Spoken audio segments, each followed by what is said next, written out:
ॐ ईशावास्यमिदं सर्वं यत्किञ्च जगत्यां जगत् तेन त्यक्तेन भुञ्जीथः मा वृदः कस्य स्विद्दनम्। नमस्ते दोस्तों, आज का यह श्लोक ईशा उपनिषद का प्रथम श्लोक है, जो यह कहता है कि ईशावास्यम इदम सर्वम यत किंच जगत्याम जगत। ये जो कोई भी जड़ चेतन जगत हम देख रहे हैं, ये सारा का सारा ईश्वर से व्याप्त है। और इसी आशय का पिछला वीडियो हमारा था ईश्वर की सर्वव्यापकता, इस विषय पर। तो दोस्तों, हमने चर्चा भी की और प्रमाण भी देखे कि ईश्वर किस तरह से सर्वव्यापक है। ये मेरा पिछला वीडियो था, जिसका लिंक मैंने डिस्क्रिप्शन बॉक्स में भी दिया हुआ है। मैं आपसे निवेदन करूंगा कि यदि आपने वो वीडियो नहीं देखा है तो डिस्क्रिप्शन बॉक्स में से लिंक लेके वो ज़रूर वीडियो देखिए। तो दोस्तों, ईश्वर अगर सर्वव्यापक है तो हमारे मन में एक बेहद ही गंभीर सा प्रश्न उठता है कि हर जगह पे अगर ईश्वर की मौजूदगी है तो वो पाप कर्मों को क्यों रोकता नहीं है। हम आए दिन देखते हैं कई जगहों पे दंगे होते हैं, पाप होता है, हिंसा होता है, अत्याचार, व्यभिचार, भ्रष्टाचार आदि से नकारात्मक जो भी चीजें हो रही है अपने सोसाइटी में, वो ईश्वर क्यों रोकता नहीं है। जैसा कि हमने कहा है कि ईश्वर सृष्टि के कण कण में है, हर जगह पे ईश्वर है, ईश्वर से व्याप्त सारी सृष्टि है, तो ये पाप कर्मों को ईश्वर क्यों रोकता नहीं है। तो चलो दोस्तों, इसको गहराई से हम देखते हैं, इसके ऊपर चर्चा करेंगे। लेकिन उससे पहले हम ये बात समझ लेंगे, ये बात की ओर अपनी दृष्टि डालेंगे कि मनुष्य और पशु की ईश्वर ने जो रचना की है उसमें मेन भेद क्या है, उसमें अंतर क्या है।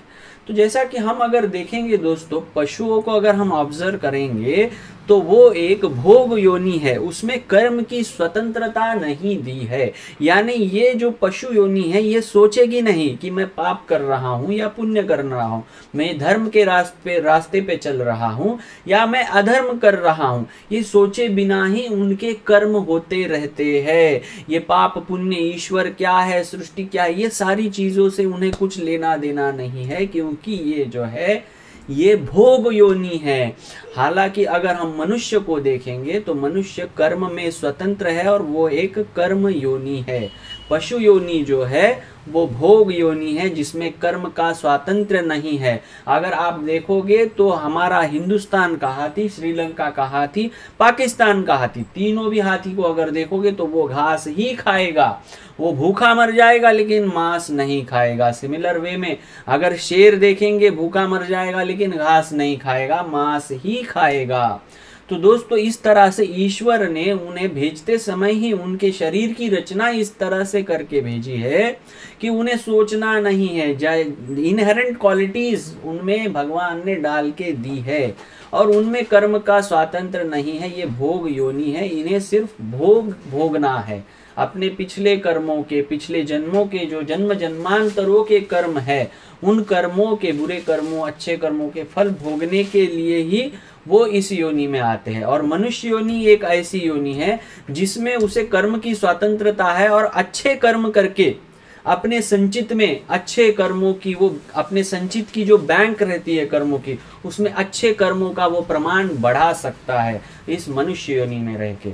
इस मनुष्य योनि में रहकर ही वो नर का नारायण बना सकता है और इसी के हाथ में है, ये बुद्धि का उपयोग करके इस नरदेह का नारायण भी बना सकता है और वापस वानर भी बना सकता है। क्योंकि अगर वो अच्छे कर्म नहीं करेगा तो उसके कर्मों के हिसाब से ईश्वर उसे फल देगा। तो ये मुख्य भेद है दोस्तों मनुष्य और पशुओं में, कि मनुष्य कर्म करने में स्वतंत्र है, उसे ईश्वर ने बुद्धि दी है सोचने के लिए। आप अच्छा कर्म करो या बुरा कर्म करो, वो उसकी फुल रिस्पॉन्सिबिलिटी किसकी है? मनुष्य की है। लेकिन ईश्वर प्रत्यक्ष रूप से आके उस व्यक्ति का हाथ पकड़ के उसके पाप कर्म को रोकता नहीं है, अपितु वो उसके मन में जब भी कोई पाप करने का सोचता है या जब भी वो कोई पाप कर्म करता है तो ईश्वर उसके मन में भय, शंका, लज्जा उत्पन्न करता है। इस तरह की भावना उत्पन्न करके उस कर्म से उसे वो परावृत्त करता है। इस भय शंका लज्जा की भावना उत्पन्न होने के बाद भी अगर वो कर्म करता है तो उसका जिम्मेवार वो है, उसी तरह का उसे फल मिलेगा। लेकिन ईश्वर खुद आके कभी उसका हाथ नहीं पकड़ेगा। तू चोरी कर रहा है, हम देखते हैं कई बार बड़े बड़े अधिकारी लोग घूस लेते हैं, भ्रष्टाचार करते हैं, तो दोस्तों ईश्वर जाके उनका हाथ नहीं पकड़ता। लेकिन जब भी कोई व्यक्ति गलत काम करता है तो उसके मन में भय शंका लज्जा ईश्वर उत्पन्न जरूर करता है। एक बार तो उसके मन में शर्म उत्पन्न होती ही है। तो दोस्तों इस तरह से भय शंका लज्जा उत्पन्न करके उस व्यक्ति को उस पाप कर्म से वो परावृत्त करने का प्रयास जरूर करता है। तो दोस्तों इस तरह से मनुष्य योनि जो है वो कर्म योनि है। परमपिता परमात्मा ने मनुष्य देह में रहने वाले जीवात्मा को कर्म की स्वतंत्रता दी है, इसलिए मनुष्य योनि को कर्म योनि कहा जाता है और बाकी सारे योनि को भोग योनि कहा जाता है। उस व्यक्ति पर निर्भर करता है कि जो अनमोल देह मिला है, ये जो मनुष्य का चोला मिला है, इसका नारायण बनाए या वानर बनाए। जब भी वो पाप कर्म करेगा उसके मन में भय शंका लज्जा जरूर उत्पन्न होगी, और जब भी कोई व्यक्ति पुण्य कर्म करेगा उसके मन में आनंद उत्साह और ऊर्जा ईश्वर प्रदान करेगा। और ये जो मैं कह रहा हूँ इसके लिए किसी वेद उपनिषदों के प्रमाण की जरूरत नहीं है। हम खुद श्रोतागण, आप खुद भी सोच सकते हो, जब कोई आप अच्छा काम करते हो, किसी को दान करते हो, किसी मजबूर की मदद करते हो, तो अपने मन को संतोष मिलता है या नहीं? जरूर मिलता है। जब भी हम अच्छा कर्म करते हैं तो हमारे मन को संतोष मिलता है, आनंद होता है, उत्साह निर्माण होता है। और जब भी झूठ बोलते हैं तो मन में गिल्ट वाली फीलिंग आती है या नहीं? जरूर आती है। ये जो फीलिंग उत्पन्न होती है ये ईश्वर की प्रदान है, ईश्वर की देन है। दोस्तों जब भी पाप कर्म हो तो भय शंका लज्जा उत्पन्न होगी। तो किसी भी कार्य के करने या ना करने का अंतिम निर्णय जो है वो कौन करेगा? मनुष्य करेगा, क्योंकि उसे बुद्धि देके कर्म की स्वतंत्रता ईश्वर ने दी है। जिस तरह से ये एक एनालॉजी बहुत ही बढ़िया है दोस्तों, ईश्वर की जो ये व्यवस्था है इसे समझने के लिए हम देखते हैं कि जब कोई विद्यार्थी परीक्षा में गलत जवाब लिखता है, अगर परीक्षक उधर हम जिसे इन्विजिलेटर कहते हैं, वो अगर घूमते घूमते अगर उसकी दृष्टि पड़ गई कि ये बच्चा जो है वो गलत जवाब लिख रहा है, तो ईश्वर क्या उसका हाथ पकड़ के उस जवाब को सही करता है? नहीं।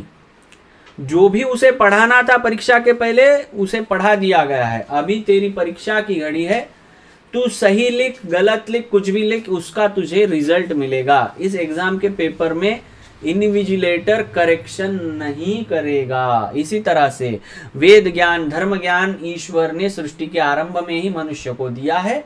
उसके पथ पे चलना या ना चलना वो संपूर्णतः उस मनुष्य का निर्णय है। धर्म करना है, अधर्म करना है, पाप करना है, पुण्य करना है, ये सब कुछ निर्णय कौन लेगा?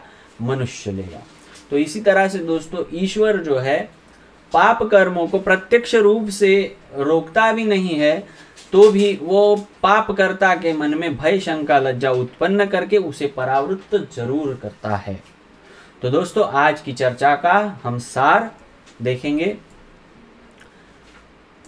ईश्वर सर्वव्यापक है।